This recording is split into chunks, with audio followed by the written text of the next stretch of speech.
Hey guys, welcome to another video. And about 4 weeks ago I published a video looking at what potentially could come in DayZ standalone in 2017 based upon what the devs have been talking about in 2016. And it was really interesting because I got lots of response in the comments section, people with ideas, and I was able to a certain extent to gauge people's reaction to DayZ.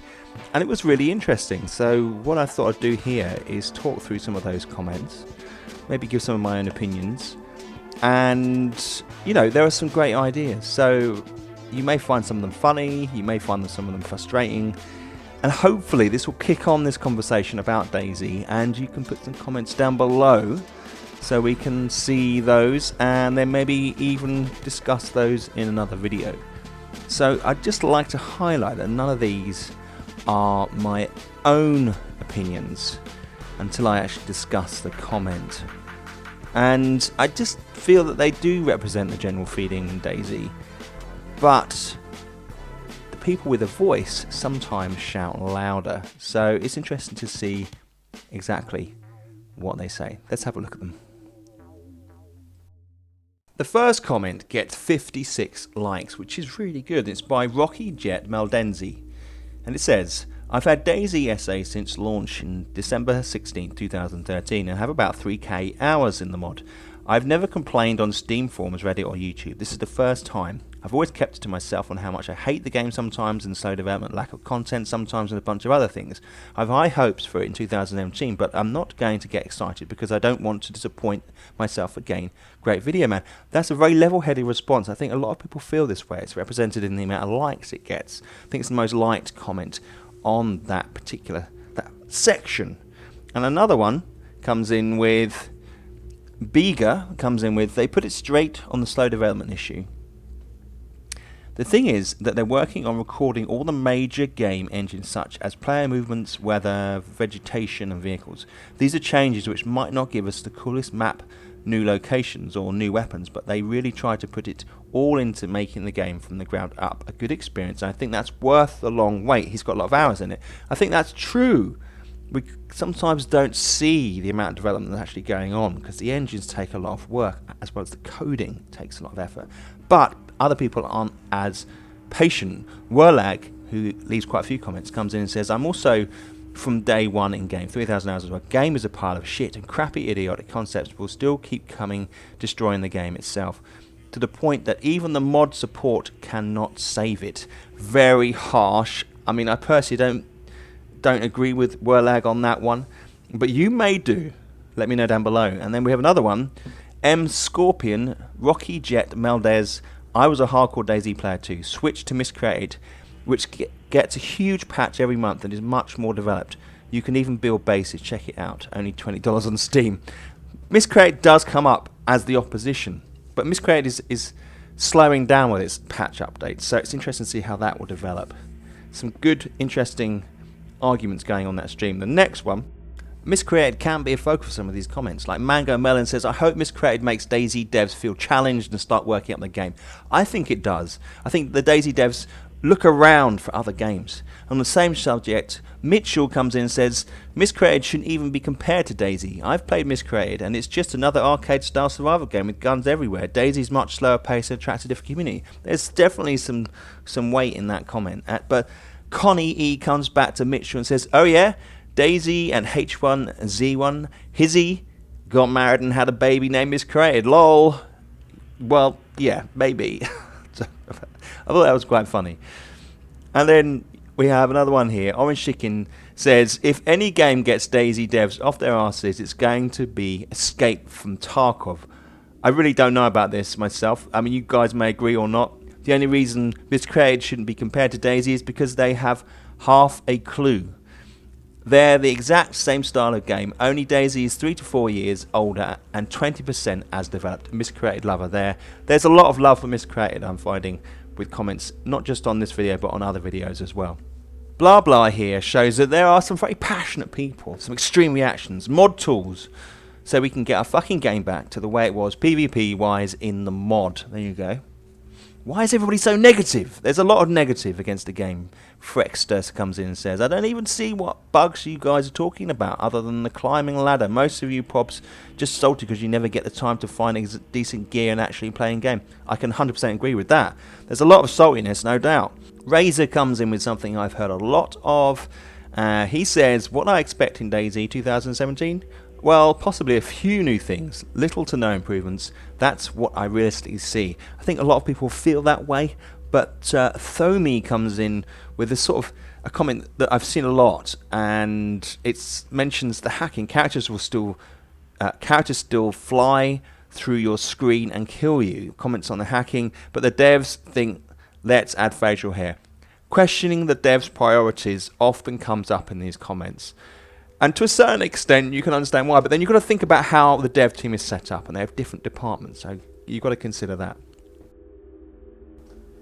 Seska Rotan comes in with a direct criticism of my video, which is absolutely fine. Honestly, mate, two things. You need to stop saying promised. At no point have they promised anything.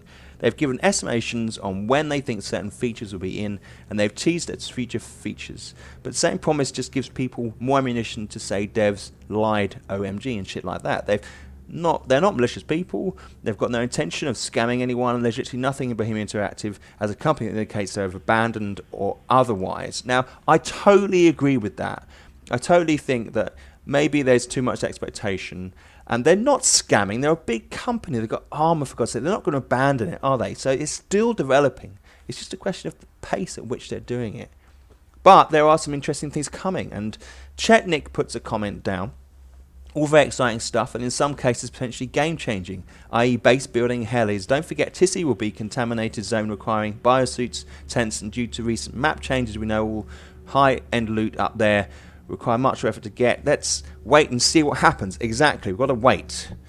And that's some good points. There's lots of interesting stuff coming. And Kratos, I swear they're slow. PS4 version is never going to get out there at this rate. PS4 is on the back burner at the moment. Leon Bowen, I hope they don't add stamina and soft skills, and stupid idea. And Jake Osborne comes in, I really don't want stamina system for players who don't like to spend a long time fixing a vehicle. They're going to make them lose interest in the game because they have to fix a vehicle. I don't think the game needs a stamina system. They're running a game isn't bad. So stamina is very much disliked. And I tend to totally agree with that. I don't want stamina in the game, personally. Personally, I think that could be a bad thing unless they add, say, something like bicycles or something along those lines. But a stamina system, I have to personally question that. It's the only thing that I've seen I really don't like the look of. Tim Duresti comes in with, the devs are drunk all day drinking vodka and window cleaner. Stop playing DayZ maybe, then they'll start to work on the game. Don't really quite know how to take that particular message. And Nicholas Keating comes in with a very short statement. One word, nothing. Nothing. He expects nothing from DayZ in 2017. Just maybe there might be something that will come, not nothing. And Die like the rest. I know the game is still broken and incomplete right now, but God, I love this game, and I have to find myself in the same position. James Steele, who puts quite a few comments down, says, what did they do with all the money from early access and standalone? I mean, look at Wildcard, a tenth of the money and 10 times the game. Did these devs squander all the money, and now the 1 and 2 guys whose names were tied in the project are now stuck creating the rest of the game on no budget? Or are they just really shitty developers? I mean, they stole Armour Engines as mod anyway, and we expect them to finish a game on their own. I think that's a little bit harsh. They've got something like 60 people on this, I believe. Brian Hicks has recently said. So it's the engine of the coding. It's taking so much time. Aloha, can't they just add a fucking bicycle already? Pain in the arse to run to important areas. My thoughts exactly. Arno874 Nim says, well, bikes would be great. Dingy Dongy's message seems quite measured. Mostly one problem is that many things have to be done from scratch, like animations or legacy systems, to allow for new things to be added. But trust me, when all features will be implemented in core, they will start beta state, and then they will focus mainly on bug fixing and adding content that and this is when DayZ progress will speed up. I think that is a really good opinion, actually, but Jake Constable comes in with, this game is doomed to fail, and there is again, the doomsayers are there within chat, doing the game down. I think there's still lots to come, guys. We've got to stick with it. Alpha says, a base building would ruin the game. Interesting idea, interesting concept, the base building. Just look at DayZ Epoch. Now, I haven't played that personally, but I am wondering whether base building has a place in DayZ Standalone, whether that actually is an important part of what it is. I'm not sure, personally. I guess we'll have to see if they do it. Venom X Soldier says, this game came out for a while and zombies are still running through walls, tons of glitches. I expect to fix the game first before even adding a bunch of stuff. I still love DayZ, but I am pissed off that some of the glitches are still there since the game came out. I missed the regular updates. I just feel they slowing down so much since Dean left. I have to say there seems to be a certain amount of truth in that. Different strategy has been employed though. And yeah, there are still loads of glitches. Why is that? It's hard to know. Justin Dunn says, why don't we get given a gun when we spawn? I laughed at this comment. It's a great comment. And there's a couple of replies there. But the Yar More Gaming says, there's enough suicidal fresh spawns trying to kill anyone they see. If we spawned with guns, it would be a KOS fuckfest, and I tend to agree with Yar More Gaming. I think it could be disastrous. And another really nice comment, Sketchy. I think they should expand their staff. Clearly there isn't enough to finish all. This is at the community's impatience ability to wait for new content, that we will have to build up being gamers for years and frequently getting updates and DLC adding to games month after month, and it's a shock to the system with DayZ, especially with its potential. If they hired at least 50 to 100 more people, things would come along much faster. Bohemia is a studio of 250 people in comparison to a studio like Rockstar with 360 plus. You can see why they have a slow workflow. They have made an absolute shit ton of money off DayZ, looking like their physics engine is their biggest problem. And I agree, like many, maybe hiring some more experienced people and purchasing a few new engines, maybe, potentially. They need to get rid of the Ragdoll engine. Great vid, by the way. Thanks, man. There's a lot of truth there. More people on the team? Should that be an option? And this is the final comment I want to leave you with, guys. Please, no stamina system. That would just be annoying. Flibbit. Thank you. Guys, I hope you enjoyed this video. If any of this riled you up, if you want to comment on it, then add it down below. Let's expand this conversation. And I hope you found this interesting. I think it shows a little bit of the community and the community that we're all part of. I think that's important. I think that, we need to sort of get a judge and maybe take responsibility and maybe support this game more. So guys, thanks for watching, and I'll see you in the next video.